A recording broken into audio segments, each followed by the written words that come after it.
بسم اللہ الرحمن الرحیم۔ پروگرام سچ بات کے ساتھ نصرت مرزا حاضر خدمت ہے۔ آج کا پروگرام بہت اہمیت کا حامل ہے۔ اس میں پاکستان کی سلامتی مستور ہے اور پاکستان کی سلامتی کو خطرات جو لاحق ہو رہے ہیں، جو کہا جاتا تھا پہلے کہ اگر ہم $84 بلین کے مقروض ہو جائیں گے تو پھر ہمارا جو اسٹریٹجک ہمارے جو ایسٹس ہیں وہ بھی کمپرومائز ہو جائیں گے۔ اب اس وقت صورتحال یہ ہے کہ IMF کی شرائط کے مطابق اسٹیٹ بینک کو خود مختار بنایا جائے گا۔ یہ عبدالحفیظ شیخ صاحب جو ہمارے وزیر خزانہ ہیں، جو IMF کی طرف سے نامزد ہیں، اور جو ایک باقر رضا صاحب ہیں جو کہ اسٹیٹ بینک کے گورنر ہیں، انہوں نے پھر ایگزیکٹو گورنر بھی اپنا لگا رکھا ہے۔ تو ان کی مدت ملازمت میں بھی انہوں نے بجائے وہ 3 سال کی پہلے مدت ملازمت ہوتی تھی، اب 5 سال کی مدت ملازمت کر رہے ہیں۔ تو انہوں نے ایک آرڈیننس تیار کیا ہے جو کہ اس کی ترمیمی ایکٹ کا مسودہ بھی تیار کر لیا ہے وفاقی حکومت نے، لیکن ابھی تک وہ جاری نہیں ہوا ہے، لیکن اب پھر اس کو پارلیمنٹ میں پیش کیا جائے گا اور پارلیمنٹ میں پاس ہوگا تو پھر یہ کام چلے گا۔ اب سوال یہ ہوگا کہ یہ امتحان ہے کہ یہ کر سکیں گے یا نہیں کر سکیں گے، لیکن اگر یہ ہمارا یہ خیال ہے کہ پاکستان کی سلامتی کو خطرات لاحق ہو گئے ہیں اور وہ IMF جو ہے اپنا جو ہے گردن ہماری دبا رہا ہے، لہٰذا ہم اس سلسلے میں ہم جو گفتگو کرنا چاہتے ہیں، تو ہمارے ساتھ جو ہے اس وقت تشریف فرما ہیں محترمہ شاہدہ وزارت صاحبہ، جو کہ بڑی متحرک اور محب وطن پاکستانی ہیں، اور ان کے دل میں پاکستان کے لیے بڑے خلوص ہے اور جذبہ ہے۔ تو وہ بہت پریشان ہیں کہ یہ جو ہو جائے گا تو ہمیں نقصان ہوگا، تو ہم ان سے پوچھتے ہیں کہ کیا وجہ ہے جس سے کہ آپ کو پریشانی لاحق ہے؟ جی دیکھیے، بہت سے وجوہات ہیں۔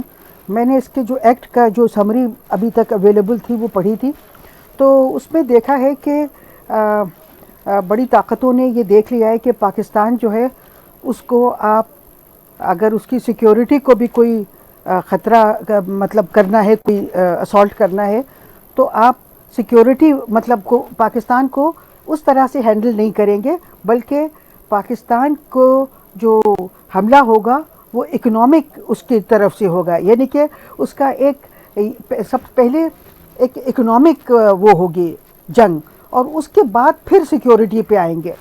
تو میں نے اس کو جو پڑھا ہے اسٹیٹ بینک کے یہ جو ترمیمی بل کو، تو اس میں ایسے بہت سی وجوہات ہیں جس سے پاکستان ایک تو معاشی بدحالی کی طرف جائے گا، اور اس بدحالی کی وجہ سے پھر ایک بہت ہی گمبھیر صورتحال پیدا ہوگی۔ اب اس میں کون سے وہ سب سے پہلے تو یہ دیکھیے کہ جو اگر ان کا اکنامک اس کو دیکھیے، وہ کہہ رہے ہیں کہ جو ابھی موجودہ اسٹیٹ بینک کے 2 مقاصد ہیں، وہ ایک تو ہے افراط زر کی کو مینٹین کرنا، اور دوسرا ہے اس کو شرح نمود کو۔ تو وہ کہہ رہے ہیں کہ ہم شرح نمود کو نہیں وہ کریں گے، ہم صرف افراط زر کو اس کو کریں گے مانیٹر۔ اب آپ دیکھیے کہ ماضی میں اسٹیٹ بینک افراط زر کو کس طرح وہ کرتا تھا مانیٹر۔ ان کا طریقہ کار یہ رہا ہے ابھی تک کہ وہ جب بھی پاکستان میں کوئی بھی حکومت آتی ہے وہ ڈی ویلیویشن کرتی ہے، ڈی ویلیویشن کی وجہ سے قیمتوں میں اضافہ ہوتا ہے، کیونکہ امپورٹس جو ہیں وہ مہنگی ہو جاتی ہیں، تیل مہنگا ہو جاتا ہے، capital goods, industrial raw material. ہاں، لیکن وہ تو انہوں نے فاس کیا نا، جو نواز شریف کی حکومت آئی اور زرداری کی حکومت آئی، انہوں نے تو روپے کو ڈی ویلیو نہیں، میں ذرا مکمل کر لوں۔ جی، تو یہ ڈی ویلیویشن کی وجہ سے قیمتیں بڑھتی ہیں۔ قیمتیں 2 طرح سے بڑھتی ہیں۔ انفلیشن جو ہوتا ہے وہ یا تو قیمتوں کے بڑھنے سے ہوتا ہے یا ڈیمانڈ زیادہ بڑھ جائے تو ہوتا ہے۔ تو یہ جو ہمارے یہاں انفلیشن ہے وہ اکثر جو ڈی ویلیویشن ہوتا ہے اس کی وجہ سے انفلیشن ہوتا ہے، مگر اسٹیٹ بینک اس کو ٹریٹ کرتا ہے کہ مطلب وہ جو لینڈنگ ریٹ بڑھا دیتا ہے۔ لینڈنگ ریٹ جب بڑھایا جاتا ہے جب ڈیمانڈ ایکسیسو ہو اور اس کی وجہ سے انفلیشن نمودار ہو۔ تو میں یہ بتانا چاہ رہی ہوں کہ اسٹیٹ بینک نے اب تک جس طرح سے افراط زر کو مینیج کیا ہے وہ بہت ناقص طریقہ ہے، اور بہت ہی اس سے اور افراط زر اور زیادہ خراب ہو گئی ہے، اور وہ کہہ رہے ہیں اب کہ بس یہی کریں گے۔ تو اگر وہ یہی کریں گے اور یہی ان کا طریقہ ہوگا تو جو ان کا جس کام کے لیے اتنا بڑا وائٹ ایلیفنٹ تیار کیا جا رہا ہے وہ بالکل بیکار ہوگا۔ وہ بالکل ایسے ہوگا جیسے آپ مچھر کو مارنے کے لیے ہتھوڑا نہیں بلکہ ایک مشین گن لے آئیں کہ ایک مچھر ہے اس کو مشین گن لا کے مارو، تو میں ایک تو یہ بتانا چاہ رہی ہوں کہ ان کا جو طریقہ کار ہے جس کی وجہ سے کہا جا رہا ہے اتنا بڑا یہ مانسٹر تیار کیا جا رہا ہے، وہ طریقہ کار بالکل ان کا ناقص ہے، جس کی وجہ سے پاکستان میں افراط زر کو وہ کنٹرول نہیں کر پائے بلکہ اور زیادہ خراب ہوئے. یہ تو اکنامک وہ ہے. مگر اس کے علاوہ ایک دو اور چیزیں ہیں جو مجھے بہت، جس کی وجہ سے میں بہت پریشان ہوں. ایک تو یہ کہ انہوں نے اسٹیٹ بینک کے وہ جو بورڈ تھا اس پہ وفاقی وزیر وہ جو تھے سیکرٹری فائنانس ان کو ہٹا دیا ہے اور کہا ہے کہ صوبوں کے جو وہ ہے نمائندگی وہ ہوگی. اور آپ دیکھیے کہ یہ بہت عجیب و غریب صورتحال ہے. مطلب ملک کو جو ہے وہ تقسیم کرنا چاہتے ہیں. جی. اور دوسرے کہ اسٹیٹ بینک جو ہے وہ آئی ایم ایف کے نیچے بہت ماتحت ادارہ بننے والا ہے. اور کہتے ہیں کہ آئی ایم ایف کی شرائط کے مطابق اسٹیٹ بینک کو خود مختار بنایا جائے گا. خود مختار نہیں بنایا جائے گا. صاف لکھا ہوا ہے کہ وہ ہر کام کے لیے آئی ایم ایف سے اجازت لے گی. اگر آپ، اور آئی ایم ایف جو ہے وہ امریکہ کا ایک ذیلی ادارہ ہے. تو یہ ہو رہا ہے کہ اسٹیٹ بینک بالکل امریکہ کے ماتحت ہونے جا رہا ہے. اور ایسی صورتحال میں اس میں ہمارے صوبوں کے، چھوٹے صوبوں کی نمائندگی ہوگی اور وفاقی حکومت کی نہیں ہوگی. تو میرا خیال میں یہ بہت سیاسی عمل ہے اور امریکہ کا اس خطے میں بہت دلچسپی ہے. وہ افغانستان سے بھی نہیں جا رہا ہے. تو میں سمجھتی ہوں کہ وہ پاکستان کے چھوٹے صوبوں میں، بلوچستان میں جیسے ہندوستان نے بہت ایکٹیو رہا ہے، اس لیے اس طرح امریکہ کی بھی بہت دلچسپی ہے. پھر کشمیر میں بہت امریکہ کی دلچسپی ہے. تو میں یہ سمجھتی ہوں کہ وہ پاکستان کو تقسیم کرنے کا ایک تو یہ ہے. دوسرے ایک اور چیز جو بہت مجھے پریشان کر رہی ہے وہ یہ ہے کہ آج کل کے جو حالات ہیں اس میں جو کمپنیز ہیں، فائنینشیل کمپنیز، بینکس ہیں، ان کے بہت بدحال حالات ہیں کیونکہ کووڈ-19 کی وجہ سے کافی بدحالی ہے.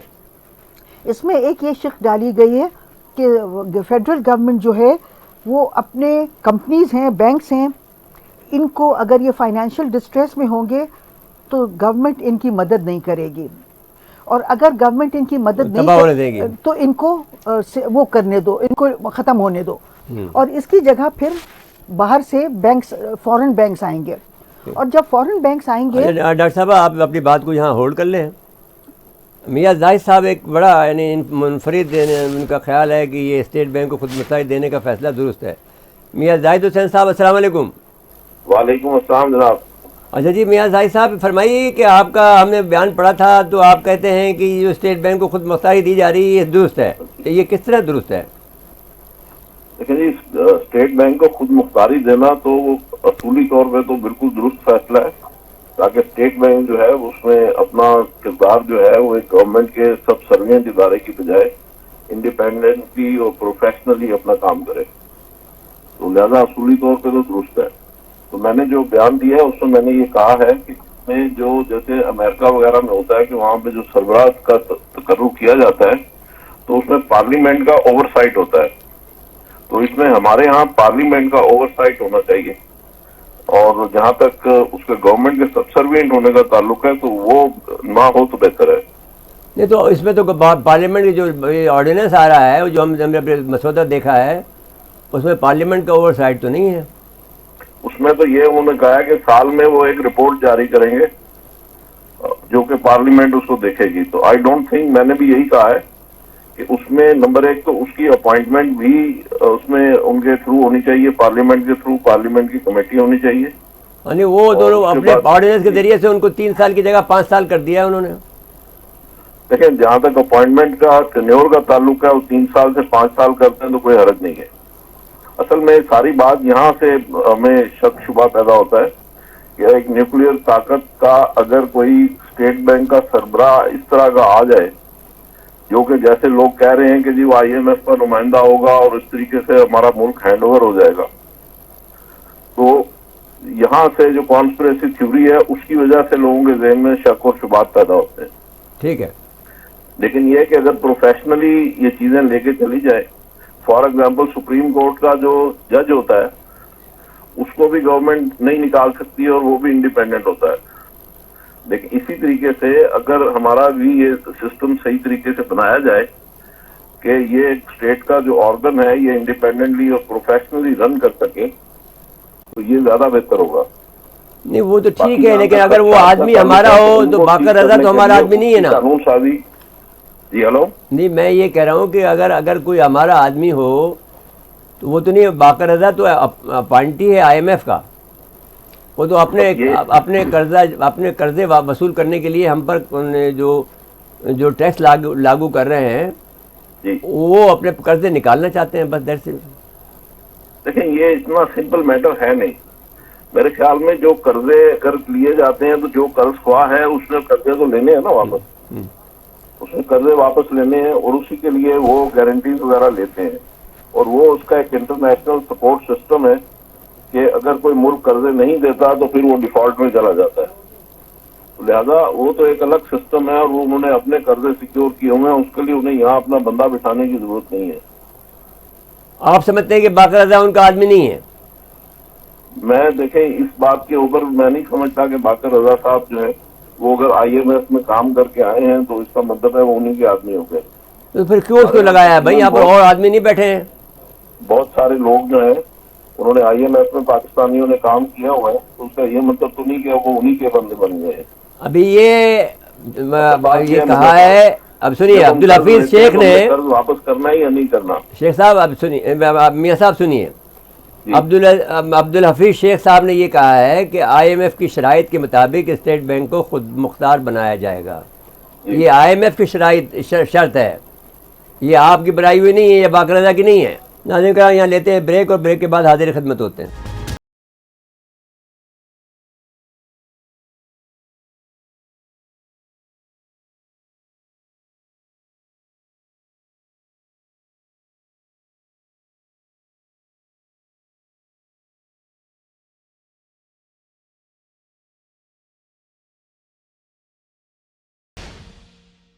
ویلکم بیک ناظرین. وقفے جانے سے پہلے جو ہم گفتگو کر رہے تھے اس کو جاری رکھتے ہیں. جی دیکھیں آئی ایم ایف یہ کہہ رہی ہے کہ آپ اسٹیٹ بینک کو خود مختار بنائیں. جی وہ ان کی شرط ہے. تصور لائیے کہ اگر ہماری سپریم کورٹ خود مختار نہ ہو تو پھر کیا ہوگا. یہ سپریم کورٹ ایک الگ چیز ہے، لیکن یہ تو ہمارا ادارہ ہے. شہری آزادیوں کے لیے اچھا اب یہاں دیکھیے، یہاں پر ڈاکٹر ہم تسلیم کر لیتے ہیں. شاہدہ وزارت صاحبہ ہیں جو ہیڈ آف دا ڈپارٹمنٹ ہیں، بلکہ ڈین ہیں آئی او بی ایم کی، سی بی ایم کی. وہ ہمارے ساتھ یہاں تشریف فرما ہیں. وہ آپ سے کوئی سوال کرنا چاہتی ہیں آپ ان سے؟ جی میں یہ کہنا چاہ رہی ہوں کہ اگر آپ جو بات کر رہے ہیں ادارے کو خود مختار بنانے کی، تو یہ تو سارے اداروں کو خود مختار بنانا چاہیے. اگر ابھی آپ دیکھیں موجودہ حکومت وہ پاکستان کے باقی اداروں کو تو ان کی خود مختاری کو بہت کم کر رہی ہے. مثال کے طور پہ آپ ایچ ای سی کا دیکھیں کہ ایچ ای سی میں تو حکومت بالکل اس کے اپوزٹ کر رہی ہے جو اسٹیٹ بینک میں کر رہی ہے. ایچ ای سی میں وہ اپنے پرائم منسٹر صاحب اپنے ساری کو نوکری دلوا رہے ہیں سفارش کر کے، پھر انہوں نے بہت سے پیسے لوگوں کو دلوائے ہیں. وہ کسی کوئی پاکستانی ہیں ان کے جاننے والے پرائم منسٹر کے، وہ ان کو بلینس. لیکن ابھی آپ تو اس پہ بات کریں نا باقر رضا پہ. وہاں پہ تو اس کو ان کی خود مختاری کو سلب کیا جا رہا ہے ایچ ای سی کے اور اداروں کو. مگر صرف ایک آئی ایم ایف اس کے اسٹیٹ بینک میں کیا بات ہے کہ اسٹیٹ بینک بہت خود مختار ہو، باقی ادارے خود مختار پیسے انہیں وصول کرنے ہیں. جی مزاحی صاحب دیکھیں میں نے ابھی سپریم کورٹ کی مثال دی اور درجنوں ادارے ایسے ہیں جیسے ہماری فار ایگزامپل بجلی کی سپلائی کے ادارے ہیں، ڈسکوز ہیں، ان کو ہم پرائیویٹائز کرنا چاہ رہے ہیں. ہم چاہ رہے ہیں تاکہ ان کو پرائیویٹائز کیا جائے اور ان کی پرفارمنس ٹھیک ہو. ادروائز وہ پی آئی اے ہے اور بہت سارا ریلوے ہے، یہ سارے ادارے جو ہیں نقصانات کر رہے ہیں. اسی طریقے سے گورنر اسٹیٹ بینک کی بات نہیں ہے، بات اسٹیٹ بینک کی ہے کہ اسٹیٹ بینک کو اگر آزاد اور خود مختار کیا جائے تو اس کی ڈلیوری اور اس کی پرفارمنس بہتر ہوگی. اب اس میں اگر کوئی خدشات ہیں تو ان خدشات کو صحیح کیا جائے. ہاں تو وہ تو ٹھیک ہے نا، خدشات تو ہیں نا. جی فرمائیں. خدشات یہ ہے کہ کیسر بنگالی یہ کہتا ہے کہ آپ کے پاس پھر پیسے دینے کے لیے آپ کے پاس جو ہے فوج کو اور پولیس کو دینے کے پیسے بھی نہیں ہوں گے. جی یہ کیسر بنگالی کی رپورٹ ہے. دیکھیں ان کو پیسے دینے کے لیے گورنمنٹ کے پاس الگ سے اپنے فنڈز ہوتے ہیں. گورنمنٹ اس کے لیے ریونیو کلیکٹ کرتی ہے. گورنمنٹ جتنا بھی اپنا انتظام چلاتی ہے وہ ریونیو کے ذریعے چلاتی ہے. لیکن اگر گورنمنٹ ریونیو کی بجائے اگر نوٹ چھاپ کے اپنا انتظام چلانا شروع کر دے تو یہ ملک چلے گا نہیں. یہ ملک چاہتے یا نہ چاہتے ہوئے بھی یہ ملک ڈیفالٹ کر جائے گا. اس میں لکھا ہوا ہے، یہ جو ان کی اسٹیٹ بینک کی ترمیمی ایکٹ ہے، اس میں لکھا ہے کہ پہلی جو فوقیت ہوگی وہ ڈیٹ سروسنگ کو ہوگی، اور سب سے پہلے حکومت کو ڈیٹ سروسنگ کرنی ہوگی، اس کے بعد ڈیفنس کے اور ڈیولپمنٹ کے خرچے ہوں گے. اور یہ بھی کہا گیا ہے کہ حکومت کو قرضوں کی رول بیک کرنے کی اجازت نہیں ہے، جس کا مطلب یہ ہے کہ حکومت اگر revenues F B R revenues نہیں جمع کر سکتا ہے تو اس کو مزید قرضے لے کے قرضے کی ادائیگی کرنا ہوگی، جس کی وجہ سے ہوگا یہ کہ حکومت کو ایک قرضوں کی دلدل میں پھنسایا جائے گا. اور پھر اس ایکٹ میں یہ لکھا ہوا ہے کہ حکومت کا یہ اسٹیٹ بینک کا پہلا یہ مسئلہ ہوگا، نہیں ہے، یہ مسودہ ہے، مسودہ ہے، ایکٹ کا مسودہ ہے. تو اس میں یہ کہا گیا ہے کہ سب سے پہلی فوقیت ہوگی ڈیٹ سروسنگ کو، اور حکومت کو اتنا زیادہ قرضوں میں باندھا جائے گا کہ وہ ڈیٹ سروسنگ ہی کرتی رہے گی. اور اس میں کیونکہ قانون میں لکھا ہوا ہوگا کہ سب سے پہلے فوقیت ڈیٹ سروسنگ کو ہے، تو بس اس کے بعد پیسے نہ ڈیفنس کے لیے بچیں گے نہ ڈیولپمنٹ کے لیے. یہ ایک تو بہت بڑا خدشہ ہے. دوسرا بہت بڑا خدشہ یہ ہے کہ یہ جو بینکس کو کہا جا رہا ہے کہ اگر یہ بینکس فائنینشیل ڈسٹریس میں ہیں تو گورنمنٹ ان کی مدد نہیں کرے گی. دنیا بھر میں حکومتیں اپنے کمپنیز کی اور بینکس کی مدد کر رہی ہیں. جب فائنینشیل کرائسس ہوا تھا 2008-9 کا، تو انہی ملکوں نے جو بہت علم بردار ہیں فری مارکیٹ کے، انہوں نے ٹریلینز آف ڈالرز اپنی کمپنیز میں انویسٹ کیے تھے اور ان کو نیشنلائز بھی کیا تھا.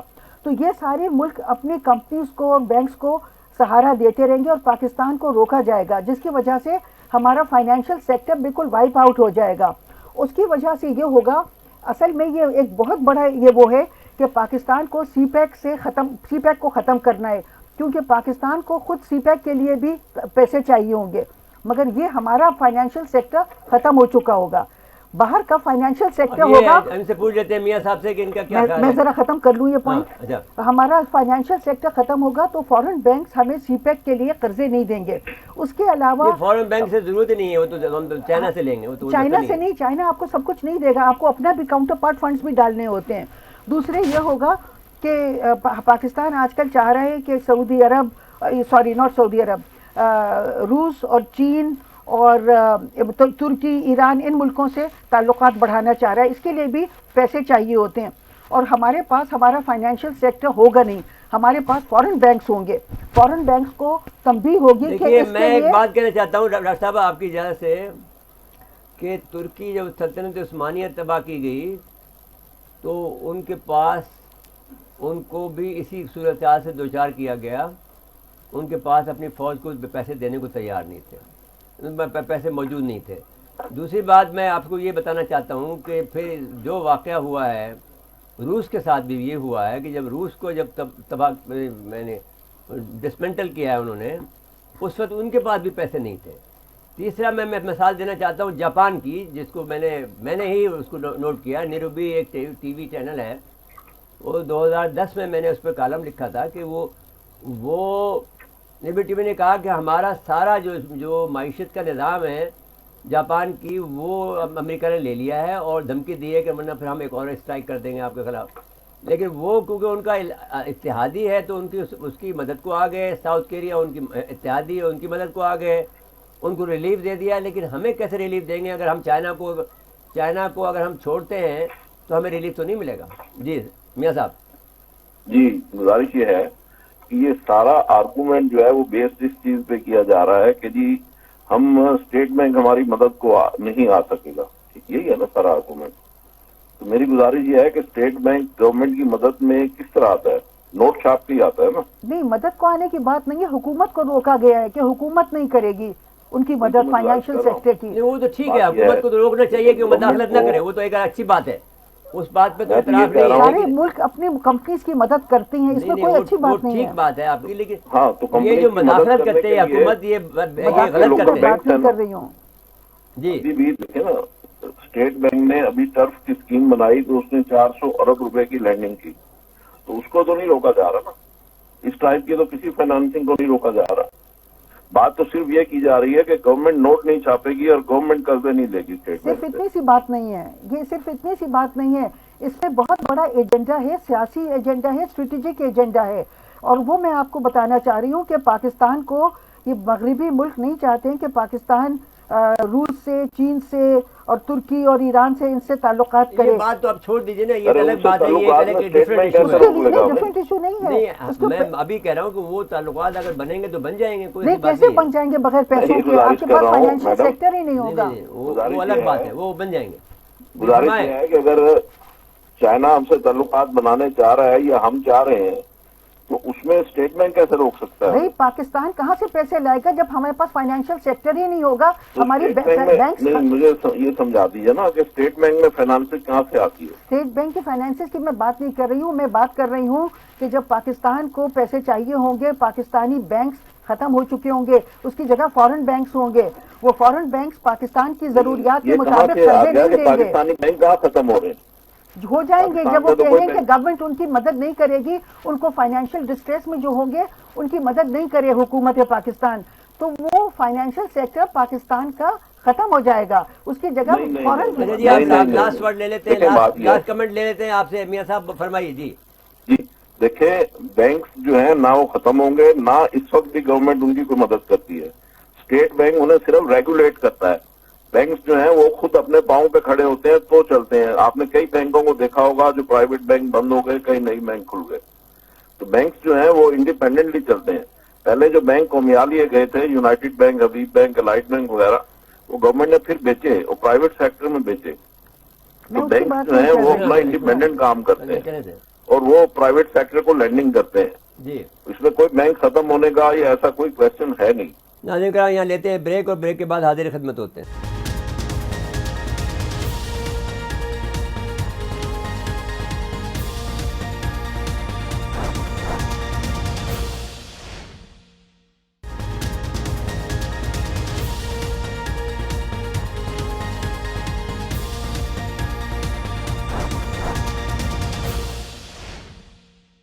ویلکم بیک ناظرین. وقفے جانے سے پہلے میاں زاہد حسین صاحب جو بات فرما رہے تھے، وہ ایک کاؤنٹر آرگومنٹ دے رہے تھے، جو کہ ایک پاپولر آرگومنٹ ہے. اس کے بارے کے بجائے وہ ایک نیا ان کا ورژن ہے، وہ ہم ان کو سننا چاہتے تھے، تو وہ سن رہے ہیں. فرمائیے جی میاں صاحب. یہاں تو بات یہ ہے کہ یہ نہ تو کوئی بینک ختم ہونے جا رہے ہیں، نہ کوئی اسٹیٹ بینک ختم ہونے جا رہا ہے. دوسری بات یہ ہے کہ اگر آپ سمجھتے ہیں کہ یہ ہمیں کسی کو نظام چینج کرنا ہے تو پارلیمنٹ تو ہر وقت مجاز ہے، اس میں وہ امینڈمنٹ کر سکتی ہے. جیسے اب امینڈمنٹ کر رہی ہے پارلیمنٹ، تو وہ تو اس کے لا میں امینڈمنٹ تو کسی وقت بھی پارلیمنٹ کر سکتی ہے نا. پارلیمنٹ کے تو کوئی اختیارات نہیں لیے جا رہے. یہاں ہمیں یہ فرق سمجھنا ہوگا پارلیمنٹ میں اور حکومت میں. دنیا میں جتنی بھی حکومتیں ہیں ان کے اسی طریقے سے جہاں پہ گورننس کے ایشوز ہوتے ہیں تو وہاں پہ اداروں کو خود مختار کیا جاتا ہے تاکہ اس میں جو لاس میکنگ اینٹیز ہیں وہ خود بخود اپنی چیزوں کو درست کر سکیں. ان کے بورڈ بنائے جاتے ہیں، ان کو انڈیپینڈنس دی جاتی ہے، کیونکہ گورنمنٹ یا پولیٹیکل انفلوئنس جو ہے وہی اداروں کو خراب کرتا ہے. اس میں پھر اوور اسٹافنگ ہوتی ہے، غلط فیصلے ہوتے ہیں، یہ ان کی ٹھیک بات ہے آپ کی. اکاؤنٹیبلٹی نہیں ہوتی. پھر ان کے لیے آپ کو نیب بنانی پڑتی ہے. ان کی اکاؤنٹیبلٹی کے لیے نیب سے پھر لوگ خوفزدہ ہوتے ہیں، پھر کام کرنا بند کر دیتے ہیں. تو بھی آپ یہ دیکھ لیجئے کہ جتنا بھی یہ کارٹلز بنے ہوئے ہیں اور اس میں چینی اور اپنا یہ گندم اور یہ سارے مسائل جو کھڑے ہوتے ہیں، یہ بیڈ گورننس کی وجہ سے ہوتے ہیں نا. جی میاں صاحب، بہت بہت شکریہ آپ کا، آپ نے وقت دیا، آپ کا انتہائی مشکور ہے کہ وقت. جی اس سلسلے میں ہم نے گفتگو کی ہے. اچھا جی، اب ہم یہ بات کہنا چاہتے ہیں کہ بلاول بھٹو نے اسٹیٹ بینک کے موجودہ آرڈیننس کے خود مختاری چھیننے کے مترادف ہے، اس کی مذمت کی ہے. موجودہ آرڈیننس مالی خود مختاری پہ حملہ ہے اور شرح نمو اور جنگ زدہ افغانستان اور بنگلہ دیش سے بھی کم ہے. صرف ندیم بابر ہی نہیں، وزیر اعظم سمیت کابینہ میں جتنے بھی فیصلے کیے سب کو ہٹانا چاہیے. یہ ان کا سیاسی بیان ہے. لیکن بہرحال یہ اس نے جو اسٹیٹ بینک کے بارے میں کہا ہے، اور کیسر بنگالی صاحب نے یہ بات کہی ہے کہ اگر یہ ہوا تو پھر پاکستان خدا نخواستہ ٹوٹ سکتا ہے اور ریاست مفلوج ہو سکتی ہے اور پولیس اور فوج کو دینے کو تنخواہ نہیں ہوگی. جی میڈم، آپ کیا کہتے ہیں؟ جی، میں نے بہت دنوں سے میں مضمون لکھ رہی ہوں اور میں نے اس میں بار بار یہ لکھا ہے کہ موجودہ حکومت میں سب سے زیادہ انہوں نے فارن اینڈ ڈوئل نیشنلز کو لے آئے ہیں، برطانیہ کے اور امریکہ کے شہری ہیں. اور میں یہ مستقل لکھے جا رہی ہوں کہ یہ پاکستان کی سیکیورٹی کے لیے ایک بہت بڑا خطرہ ہو سکتا ہے، کیونکہ کانفلکٹ آف انٹرسٹ ہوتا ہے.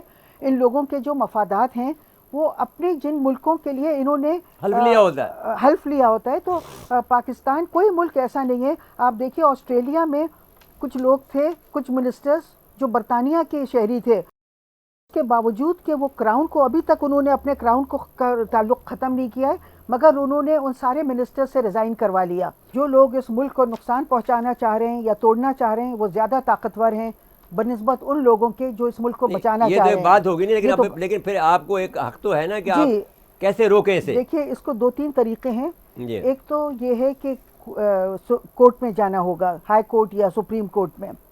دوسرا طریقہ یہ ہے. اچھا جی اشفاق صاحب السلام علیکم. جی وعلیکم السلام. میں یہ پوچھنا چاہتا ہوں کہ اب یہ جو آپ پہلے تو بنیادی فیصلہ یہ کر دیں کہ یہ جو آرڈیننس لا رہے ہیں, یہ بل پاس کرا رہے ہیں, یہ پاکستان کو نقصان پہنچائے گا یا فائدہ پہنچائے گا؟ دیکھیں سب سے پہلی چیز یہ ہے کہ اگر ہم ایز اے پاکستانی پہلے یہ فیصلہ کریں کہ کیا اسٹیٹ بینک آف پاکستان یہ پاکستان کا ادارہ ہے.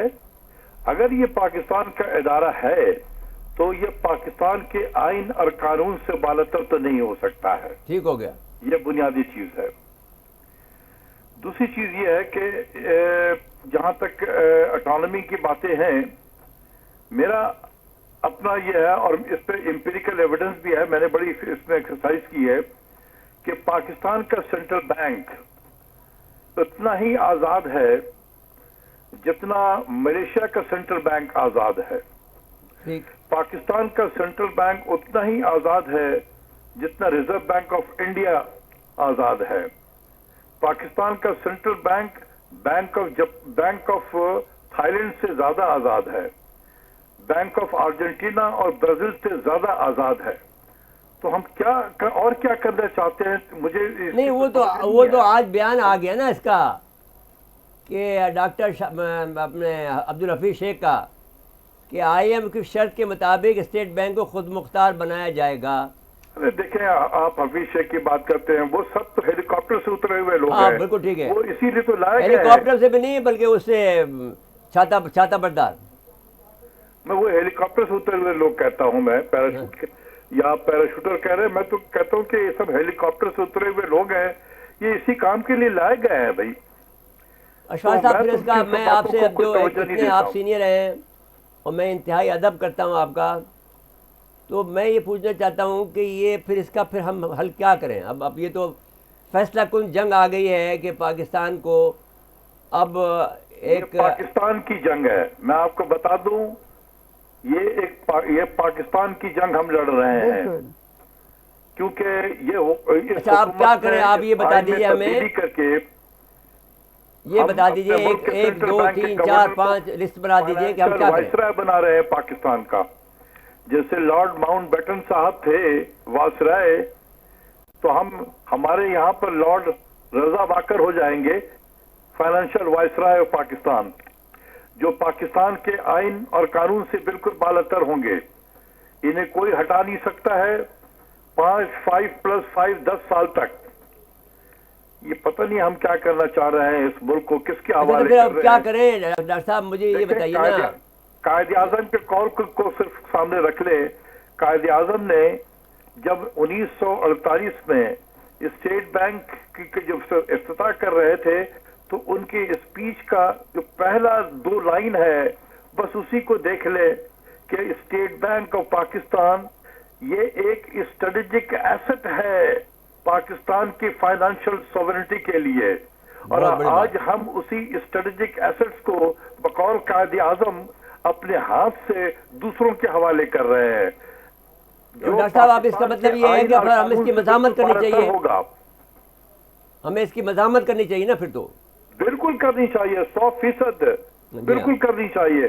ان کے مقاصد جو ہیں جو کیا ہے, ان کے مقاصد یہی ہیں کہ پاکستان کو کمزور کر دیا جائے, پاکستان سے لوٹ مار کر کے لے جائیں. میں نے اور جیسا کہ ڈاکٹر شاہدہ وزارت ہمارے ساتھ موجود ہیں جو کہ IOBM کی جو ڈین ہیں, انہوں نے یہ ابھی کہہ رہی تھی کہ یہ ہمیں قرضوں کے دلدل میں پھنسا دیں گے.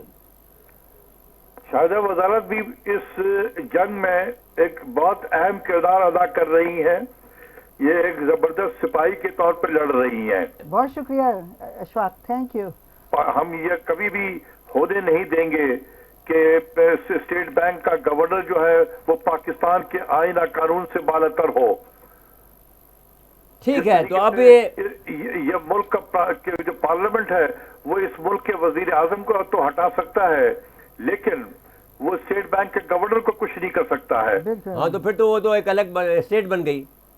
یہی تو میں کہہ رہا ہوں کہ ہم اسٹیٹ ود ان اسٹیٹ قائم کر رہے ہیں. بلکہ state on top of the state, state on top of the state. نہیں وہی جو واسرائے کا لفظ ہے وہ کہا نا انہوں نے. اب یہ ہے ڈاکٹر صاحب, تو اب مسئلہ یہ ہے کہ ہم نے یہ دیکھا کہ جب سلطنت عثمانیہ تباہ ہوئی تو اس وقت ان کے پاس پیسے نہیں تھے. ہم نے دیکھا کہ روشیا تباہ ہوا تو ان کے پاس پیسے نہیں تھے. اب یہ ہمارے پاس اتنا ابھی صورتحال اتنی خراب نہیں ہوئی ہے کہ ہمارے پاس پیسے نہ ہوں, لیکن یہ لوگ جو ہیں ہمیں وہاں جا کے لینڈ کرانا چاہتے ہیں جہاں ہمارے پاس پیسے نہ ہوں, اور وہ ہم اپنے فوج کو اور ہم اپنے جو ہے پولیس کے اہلکاروں کو تنخواہ تک نہ دے سکیں. یہی بات ہے. بالکل صحیح کہہ رہے ہیں. دیکھیں, جو بھی ملک آئی ایم ایف میں گیا ہے وہ ہمیشہ زخموں سے چور رہتا ہے, زخموں سے چور رہتا ہے. کل میں دیکھ رہا تھا ہمارے رضا باکر صاحب کا انٹرویو. جی ہاں, میں نے ہمارے پاس ہے, وہ کہتا صاحب اس میں انہوں نے کہا کہ جی دیکھیں, اگر $20 بلین کرنٹ اکاؤنٹ ڈیفیسٹ ہو تو پھر کیا کرے, مجبوری میں جانا پڑتا ہے. تو میں ان سے صرف یہی پوچھنا چاہتا تھا اگر میں وہاں ہوتا کہ جب $2.5 بلین کرنٹ اکاؤنٹ ڈیفیسٹ تھا تو اسحاق ڈار صاحب کیوں چلے گئے تھے آئی ایم ایف میں؟ جی, اسحاق صاحب بے ایمان آدمی تھا, چلا گیا. انہوں نے کہنے کا جو مطلب یہ ہے کنزرٹیو 10 سال کی جو حکومتیں تھیں انہوں نے تباہ برباد کر ڈالا ہے. کہنے کا مطلب یہ ہے کہ ہم جیسے ملک جاتے نہیں ہیں, ہم جیسے ملکوں کو کھینچ کر لے کر جایا جاتا ہے, زبردستی کرتے ہیں. میں وٹنس ہوں اس کا. بالکل صحیح کہا ڈاکٹر صاحب. اب یہ تو ایک بڑی جنگ لڑنے پڑے گی. ہم اس میں بڑا لگتا یہ ہے کہ بڑا خون خرابہ بھی ہوگا. یہ تو بڑی جنگ ہے. جی ہاں, میرے خیال میں اب اس ملک کے لوگ اس وقت ان کو کھڑا ہونا چاہیے. دیکھیے اس وقت ان کے جو حالات ہیں, گورنمنٹ پینشنز بند کر رہی ہے, وہ کہہ رہی ہے پینشن دینے کے لیے پیسے نہیں ہیں, اور باقر رضا گورنر اسٹیٹ بینک کے لیے 1 مہینے کی تنخواہ ہے 1,30,00,000 ماہانہ. بتائیے. اور اس کے علاوہ سہولیات اس کے علاوہ ہیں, مراد اس کے علاوہ. جی ڈاکٹر صاحب, جی یہ شاہدہ نے بالکل ٹھیک بات کی ہے. اس کی طرف کوئی نہیں دیکھ رہا کہ اس غریب ملک کا گورنر جو ہے 1,30,00,000 اگر تنخواہ لے, سوچیں آپ ذرا. اور جبکہ ہندوستان کے گورنر اسٹیٹ, ان کے جو بینک ہے سینٹرل بینک, اس کے گورنر کی تنخواہ ہے 2 لاکھ روپے مہینہ. بس تو ہم نے یہ طے کر لیا کہ اس کی مزاحمت کریں گے. دوسرا یہ ہے کہ پارلیمنٹ کو مجبور کریں گے کہ اس کو بل کو پاس نہیں کریں. تیسرا یہ ہے کہ جو آئی ایم ایف کے جو ہمارے اپنے اثاثہ جات ہیں وہ خطرے میں پڑ گئے ہیں اسٹڈی. تو آپ بتائیے کہ یہ درست بات ہے؟ فائنل ریمارک دے دیجیے آپ, بس پھر کلوز کرنا ہے. دیکھیں, میں صرف یہ کہنا چاہتا ہوں کہ ہمیں اب اس پہ کرنا کیا چاہیے. سب سے پہلے یہ ہے کہ ہم حکومت پاکستان سے کہیں کہ یہ آرڈر جو بل جو ہے جو ابھی جس کو کیبنٹ نے پاس کیا ہے, اس کو پہلے تو پبلک کرے, حکومت پاکستان خود پبلک کرے. دوسری چیز یہ ہے کہ یہ لا ڈویژن, پاکستان کے لا ڈویژن سے کہا جائے کہ اس کو ویٹ کرے. بالکل. اور اس کے نیشنل سیکورٹی کے پوائنٹ آف ویو سے اس کو ویٹ کرے. تیسری چیز یہ ہے کہ وزیر اعظم صاحب قوم سے خطاب کرتے رہتے ہیں, وہ یہ اعلان کر رہے ہیں وزیر اعظم کہ there will be no 23rd IMF programme. یہ آخری پروگرام ہے اور اس کے بعد پاکستان کبھی بھی آئی ایم ایف کے پاس نہیں جائے گا. ہم سب ان کے سپاہی کے طور پہ ان کے پیچھے کھڑے ہوں گے. اور قرضہ کیسے واپس ہوگا؟ اپنے اقتدار کو طوالت دینے کے لیے نہیں, قرضہ پھر کیسے واپس ہوگا؟ کوشش کی گئی کہ دوبارہ, میں دیکھ رہا ہوں, میں آپ کو بتا دوں آج کے پروگرام میں کے ذریعے سے کہ 23واں آئی ایم ایف پروگرام میں اپنی آنکھوں سے دیکھ رہا ہوں, جو 2022 سے لے کر 2025 تک کے لیے ابھی سے تیاری کی جا رہی ہے. اوہ مائی گاڈ. ڈاکٹر صاحب, تو میں آپ کا انتہائی مشکور ہوں کہ آپ نے وقت دیا ہے اور بہت ہی قیمتی آرا سے ہمیں, ہمارے ناظرین کرام کو اور ہمیں مستفید فرمایا ہے. ہم آپ کے انتہائی مشکور ہیں. ناظرین کرام, آپ نے دیکھا کہ صرف ایک ڈیسنٹ ووٹ آیا ہے میاں زاہد صاحب کا, I don't know how he thinks but anyhow اس کا ایک پوائنٹ آف ویو ہے ان کا.